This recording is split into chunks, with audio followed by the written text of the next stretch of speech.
గురువు లేకుండా ఆధ్యాత్మికం సాధ్యమేనా? మీకీ సందేహముందా?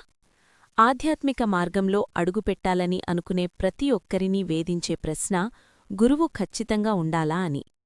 చీకటిగా ఉన్న అడవిలో ప్రయాణించేటప్పుడు దారి చూపే టార్చ్లైట్ ఎంత అవసరమో, గందరగోళంగా ఉన్న మానవ మనసును ప్రశాంతత వైపు నడిపించడానికి ఒక మార్గదర్శి అంతే అవసరమని మన పెద్దలు చెప్తుంటారు.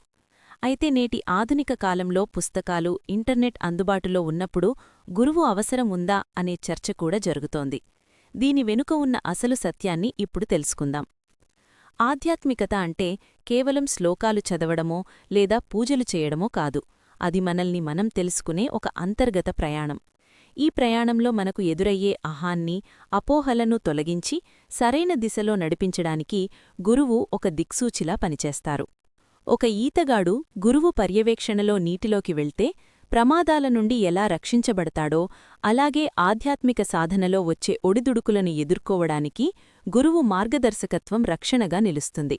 సొంతంగా నేర్చుకోవడం సాధ్యమే అయినా అనుభవజ్ఞుడైన గురువు తోడుంటే మన ప్రయాణం వేగంగా, స్పష్టంగా మరియు సురక్షితంగా సాగుతుంది.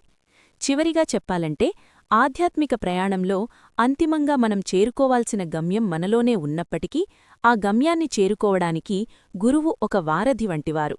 ఒక శిల్పాన్ని చెక్కడానికి శిల్పి ఎంత అవసరమో మనలోని అజ్ఞానాన్ని తొలగించి పరిపూర్ణమైన మనిషిగా తీర్చిదిద్దడానికి గురువు పాత్ర అంత కీలకమైనది.